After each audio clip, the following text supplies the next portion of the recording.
Hi guys, I hope you guys are doing well. I haven't done a cancer video in a long time, but this is following something that um, I wanted to do that I've done now, and yeah, so I'm basically doing this video now to take you through the entire journey, because when I look back there were quite a few things that I actually missed, because obviously it's easy to forget, you know, a lot of the things that I like went through and stuff. So I wanted to go through everything like from the beginning, and then it's like a year, it's a little more than a year after my diagnosis. Remission has been confirmed, you know, all of those things, but I'm going to take you through the journey step by step. Hopefully this will, I don't know, hopefully it will help someone. That was the idea for vlogging the entire cancer journey, which I'm really grateful that I did, because now that I look back at it, there were so many things that I didn't remember, that I had the chance to look back on, and obviously to show my kids, God willing, one day, is something I also want to do. So yeah, so I'm basically going to be taking you through the entire journey with like visual representations of everything. You know me, I like to record, so yeah, might be a bit emotional, but yeah, we ready. And yeah, I'm reading notes, okay, don't judge. So okay, so on the 13th of June 2021, I noticed a lump on my neck, right? I did a TikTok video, and I'm not going to add that TikTok video into this video because I've added it to other videos.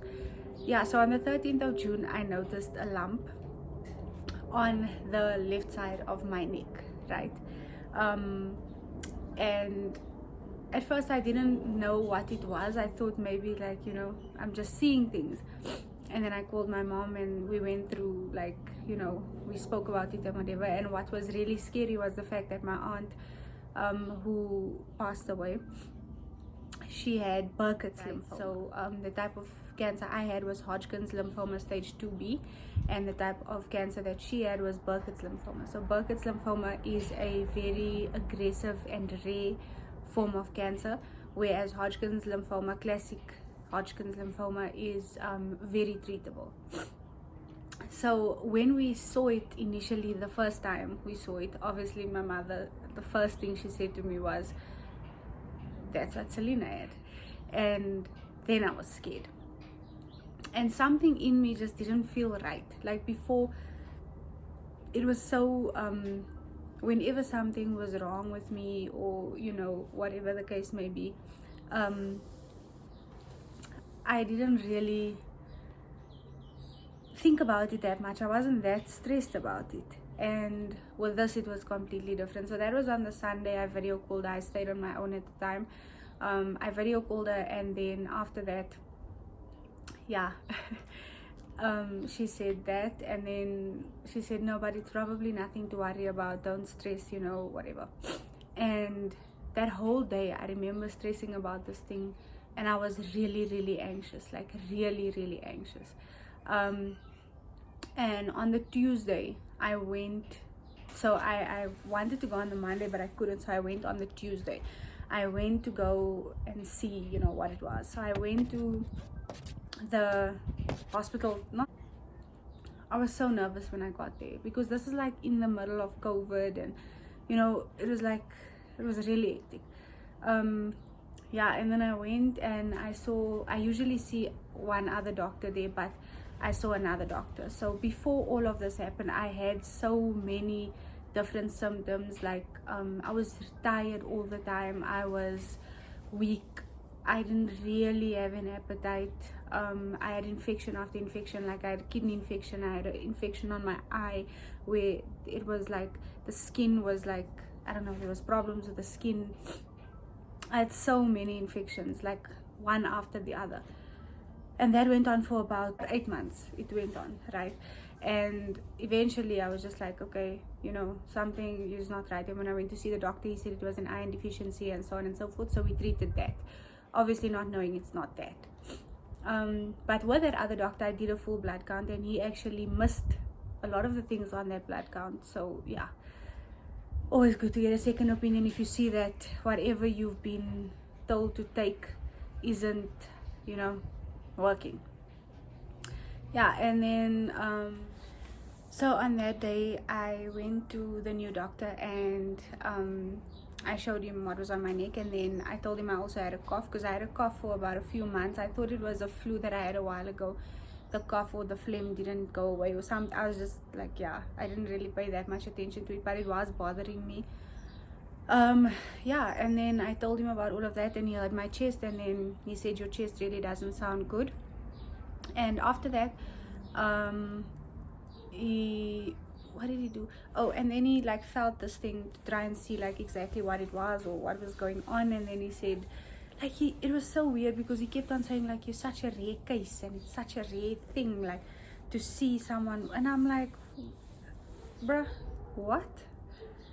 Like, I was very uncomfortable, if I'm being honest. But I appreciate him up until this day, because he referred me to my physician, Dr. Dutoy at Garden City.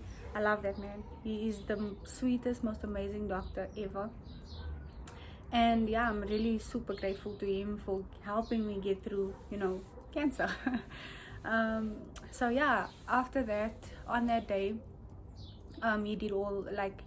he said he wants me to go for a chest x-ray as well as an ultrasound. I had to do one at that place and one at another hospital, because they didn't have the facilities to do both. So I did the ultrasound at a different hospital, and then I had to come back. And then when he looked at the results of all of that, then he said, listen, there is a possibility that it could be malignant, but we have to do further testing to confirm. Could be a lot of things, but it does look like it could be malignant. And at that stage, when that was said, I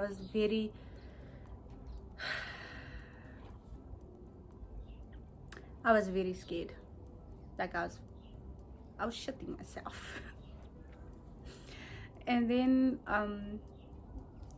when, like, okay, so he was done saying that, and then I was like, I just wanted to get out, because I didn't want to cry in front of him, and I just wanted to get out of the hospital. And I walked, so I was done in the doctor's rooms, and I walked out. And as I walked out, I walked to the door, and as I got into the car, I just broke down. Like, I burst into tears, and I was so scared. I didn't know what to do. I never felt fear like that in my life before, ever. Just the possibility that it could be cancer was crazy. Anyway, so he told me that I need to be admitted immediately. Well, not necessarily admitted immediately, I just have to do the tests immediately. And because I didn't have savings at the time, I was admitted into hospital, so it could come out of the in-hospital benefit. So he referred me to Dr. Dutoy, and then he said I need to go to Garden City. And I asked him if I could go tomorrow, and he said no, I need to go today. And then I went home, and I packed a bag, called my mom, had another breakdown, lost it completely. Like, I was shitting myself, as I said. And then I went to Garden City, and because of COVID, my family couldn't come with me. So walking into that hospital alone, like, I felt weak and scared. And then as I got closer to the door, something just told me, just be strong. Like, just, you've got to do this, and it's scary. You can turn around now and just leave it, but you don't know what that could mean for you. You don't know what it could be. So rather just go in. And I fought all the fear that I had inside me to just go in there, because I hate hospitals. And yeah, I walked in, and I watched my mom cry as I left. It was very tough. It was very scary not to cry. Even no matter how old you get, guys, you need your mother and your father, For me, it's like that. Like, you need your family, especially in times like that. It was just like, it was really scary. And then I got into the hospital, and I had to do a COVID test, my first COVID test. Remember, COVID was there from 2020. The first one I did was in June 2021. And like, after that, I did so many of those tests, I can't even tell you. and I had to do that, and then I was admitted, and I went and I was waiting for the tests and stuff, for them to do the tests. So basically the test that they did, they said that they're going to do a biopsy to extract a piece of the swollen lymph node, and that's basically what they did. That's the scar that you see there. Yeah, and they did that, and then they did something called a bone marrow biopsy to see if it's spread, and that was not a nice experience at all. It's basically a needle that goes into your back, and they extract bone marrow, so they dig out the bone marrow. Bruh. It's really not a nice experience, love, not at all. But yeah, yeah, and then I did that. I was in hospital from the 15th of June until the 18th of June, and then I had to obviously wait for my results. While waiting for my results, I went back, and then he told me, okay, listen, it's cancer, and on that he said it's stage 2B. It's one is pressing on the lung, hence the cough, and the swollen lymph node is pressing against the lung, and then obviously in my neck as well. But it was stage 2B, and it didn't, luckily, thank God, spread anywhere else. So yeah, and then after getting the results, I was at home, and in that time I got COVID. I actually got it from the surgeon that took out the bone marrow, not the bone marrow, the surgeon that took out that extracted the piece of the lymph node. He had COVID and he didn't know. He was asymptomatic. Yeah, and then obviously I started developing symptoms thereafter, you know. Yeah, started developing symptoms, and just, it was terrible. So I was supposed to start chemo. No, I was supposed to go and have my port inserted, right? The port is basically something that they use to administer the chemotherapy. So it's a port, it's like a thing that gets inserted in your... Doctor will then use a needle to access the internal jugular vein in your neck with the help of ultrasound guidance.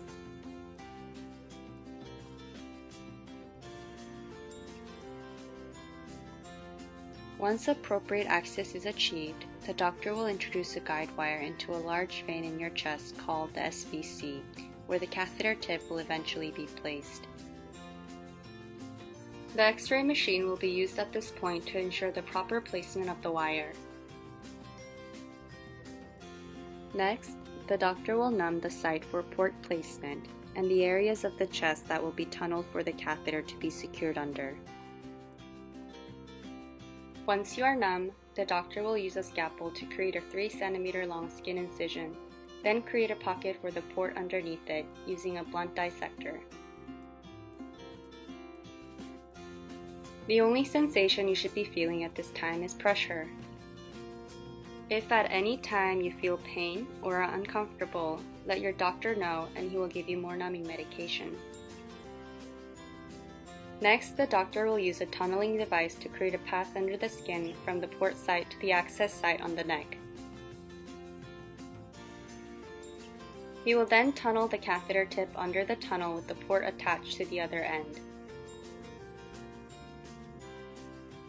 After this, the doctor will place the sheath over the wire and into your vein. And basically what it does is, like, when they give the medication, instead of giving it through a drip, so it's like a drip. Yeah, that all happened. And so before I could have that thing inserted, obviously I needed to be COVID negative, and that took about a month on and off, test after test, to see if I was okay, and I still wasn't. My doctor phoned me every week to see how I'm feeling and how's everything going. Luckily I had no issues with breathing and stuff. I just couldn't eat. I was weak, no smell, no taste, no energy.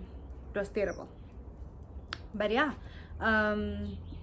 waited for the COVID to go away, and then eventually I did my test and it was negative, and then I could go into the hospital to have my port inserted and then obviously start chemotherapy. This all happened in July. So remember, this is from the 18th of June till the 26th of July was the day that I was booked in to go and do my port. And little did I know that the day after would be my first chemo session, which was not great. But yeah, so I went in to do the port, and a little backstory behind that. I went in at around in the morning, and I went in the morning, and the procedure was scheduled for the afternoon at around 3. So I was basically just sitting there and doing nothing. And then as the time approached, you know, for the procedure to happen, the anesthetist came and he was checking my heart rate and checking everything. And then obviously, because they need to put me under anesthetic for me to put the port in. And then that kind of went to shit because I have a very fast or abnormal heartbeat, and I obviously had COVID not so long ago, and it was like a whole thing. I had to go to a cardiologist. They had to check my heart. They had to do a sauna. The cardiologist said your heart is perfect, like there's absolutely nothing wrong. All 4 quarters are performing perfectly. And then when I went into theater, they were obviously waiting for the chest x-ray to come back to see if everything is fine. And the anesthetist then says to me, oh, but did you have COVID 3 months ago or 3 weeks ago? And I'm like, I told you 3 weeks ago. And he's like, oh, that's why your heart is fast. Oh gosh, I was so annoyed because I was so scared. I was like, oh my word, is something wrong with my heart now? Am I gonna die? Like, what is going on actually? Like, I was very confused. But yeah, and then I was scheduled to go in, and I went in and I told my mom, okay, it's time, I'm going in. And they told me that the procedure takes about at least an hour. I was in theater for 4.5 hours, guys. My mother and my father were losing their minds, like completely. I came out there high as a kite. I was so happy. And they were like losing it because obviously they haven't heard from me in 4 hours. They don't know if anything is wrong or if everything is okay. Like, nobody's saying anything. Eventually my mom phoned the hospital, and then they said, no, she's still in theater. It was like, no, it was very stressful. And when I got out, I was laying in the bed and I couldn't eat, obviously, and I was so hungry, like I was starving. And then I said to the nurse, please, can I have food? I'm like, I'm so hungry, like, please, can I have some food? And then at around 10 or 11 that night, they brought me food, and I was on a video call with my parents, and I was asking my father to sing a song for me. I was so high, guys. Like, anesthetic is the best thing in the world. But anyway, yeah. And then I had to lay there, and that night I got a blood transfusion. I don't know why, really. I think my platelets or something, my platelet count was just really low, so I had like 4 bags of blood inserted. So I was like up from the time I came out of theater till like 3-4 in the morning, because they had to constantly come and check my BP. And you laying there, and then you warm and whatever, because you know in hospital it can get cold sometimes because those blankets are thin, and you laying there and you warm, and then she comes and then she needs to now check your blood pressure, and that thing that pumps is so cold also. Yo, no man. But yeah, after that, woke up the following morning, and then my doctor said, okay, so we're gonna transfer you to the bone marrow ward, and then you're gonna start your first chemo. And I was like, wait, what? Like, now? Already? Okay. Anyway, and then I thought, okay, after my first chemo I can go home. And then he was like, no, I actually need to monitor you overnight after the first chemo to see how your body reacts, and then we can send you home. I was so annoyed. I was like, but I don't want to be here. Like, can't we see how my body reacts from home? Like, if something happens, you know, at least I'm at home. Anyway, and then I did the first chemo. It's the day after my first chemo. I feel good. Just the sport sore.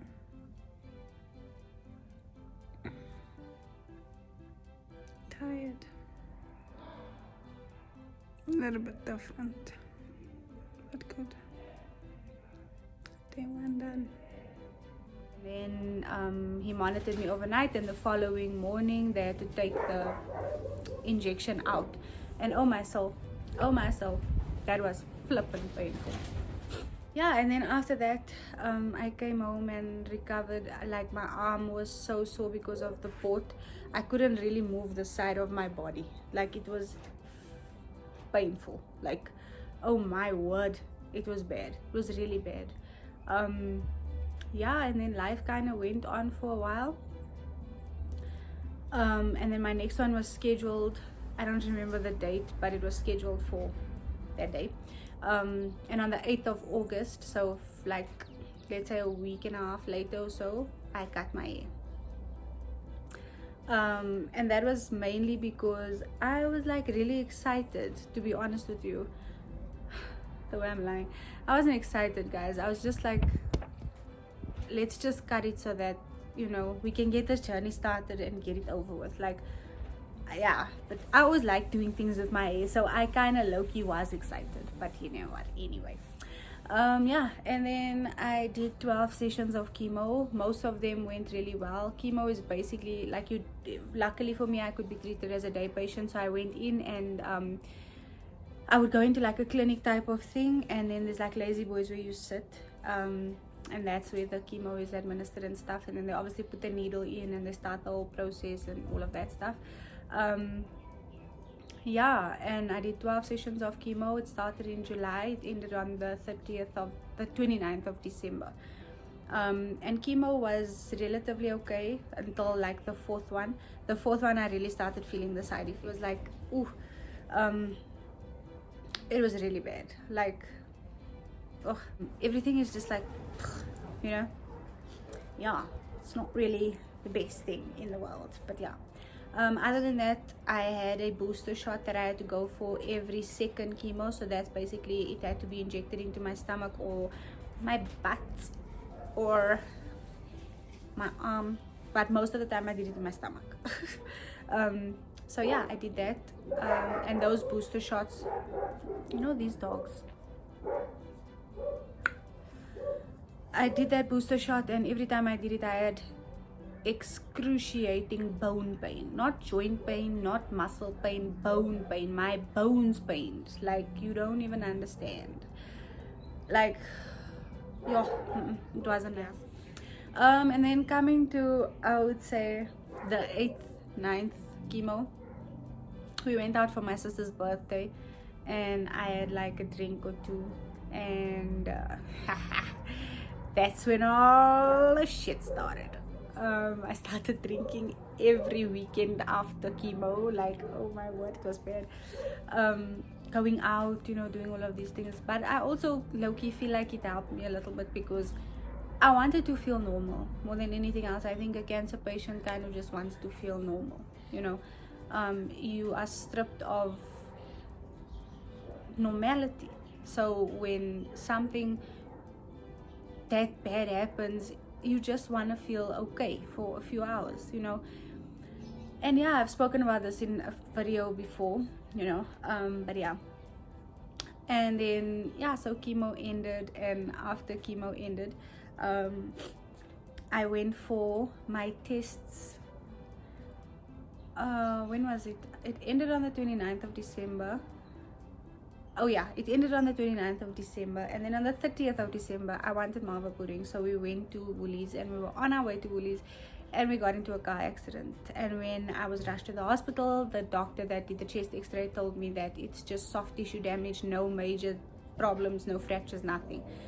Oh my word. Anyway, on the 3rd of Feb, so New Year's Eve, I was like finished. I had so much pain because my ribs, like everything, ugh.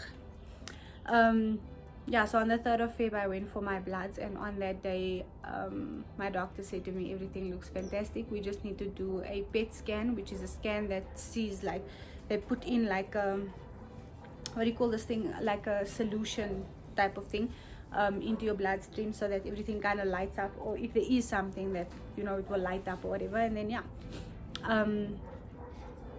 the 3rd of Feb, and then I had to do the PET scan, and that was scheduled for the 21st of Feb.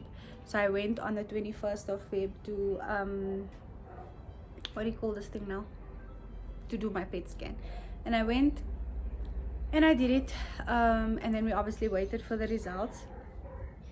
And then on the 23rd of Feb 2022, it was confirmed that I am in a full remission. There is no cancer left in my body, and yeah, I'm cancer free.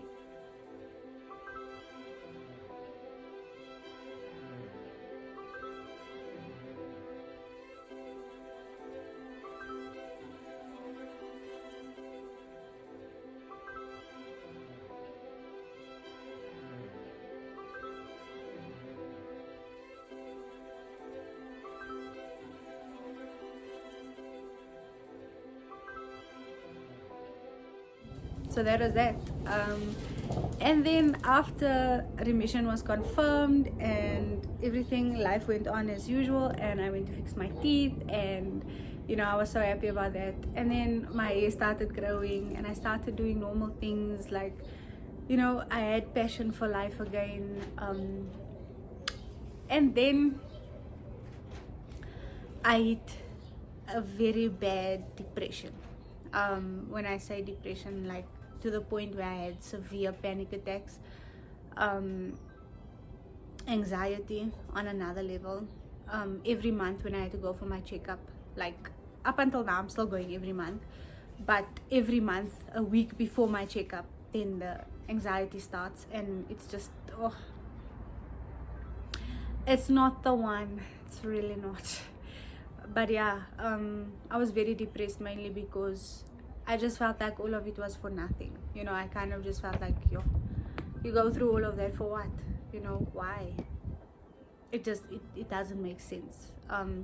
Well, it didn't make sense.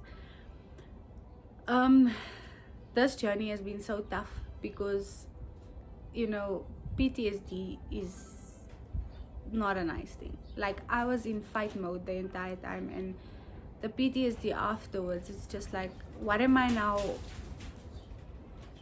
destined for?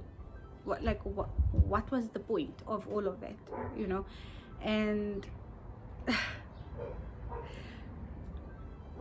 God works in mysterious ways, and I'm not going to preach to any of you, or but I am so blessed. There are so many people out there that cannot say the same,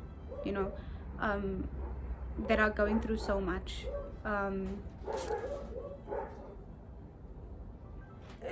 You just have to look at life like a roller coaster. There's going to be ups and there's going to be downs. Someone's ups might be something different to yours, but that doesn't mean that yours isn't as bad, or there is no comparison. Everyone goes through some shit in life, and once you realize that is just how life is, you will embrace the uncertainty, you will embrace gratitude, you will live differently.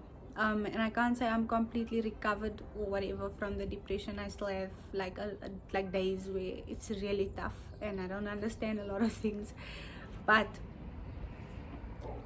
the one thing that has remained consistent for me is the fact that God has always been with me. And a message to all of you is that shit is gonna happen, one way or another, and all you need to do is figure out the best way for you to react to it, and not just react to it, but live for it.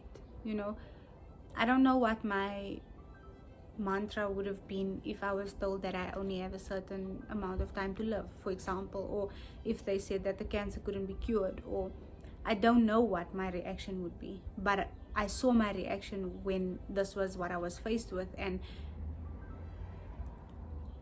I didn't know that I had the strength to do that. I didn't know that I had the strength to go through chemotherapy. It feels like a dream when I think about it. When I think back, I'm like, no ways. But I'm extremely proud of myself. I've come a long way, A lot of things, good things have happened for me. For example, I'm gonna be, or I don't know when this video will be up, but I'm gonna be on SABC 1, speaking out about the cancer, and I'm very excited for that because it means that it wasn't for nothing. I get to share my story with others and hopefully inspire someone or help someone, or at least let someone know they aren't alone in this. So yeah, it's about a year later, and by the end of this year I should be able to take my port out. I have to go for another PET scan, and then based on the results of that PET scan I get to take my port out, which is great. I obviously have to go under anesthetic and stuff, which I'm not really excited for, but yeah, I'm excited for it to be done. And in that whole process, I don't usually do this, but in that whole process I met someone who I'm just very, very grateful for. yeah. But thank you guys as always for watching, for supporting me. And one word of advice that I can give is stop worrying about everything and everyone else. Just focus on you. The only thing you have control over is you, and if that's the case, that should be your only focus. You know, do what makes you happy. Speak out, you know, embrace your calling, embrace your potential, embrace, if you feel that something is important to you, if you want to do something, whatever is going to make you happy, that's what you have to do. So that's my word of advice. And once again, thank you guys for watching. I appreciate it so much, and I love you guys. And yeah, don't forget to like, subscribe, and share, because you know I'm over. Like, I mean, come on.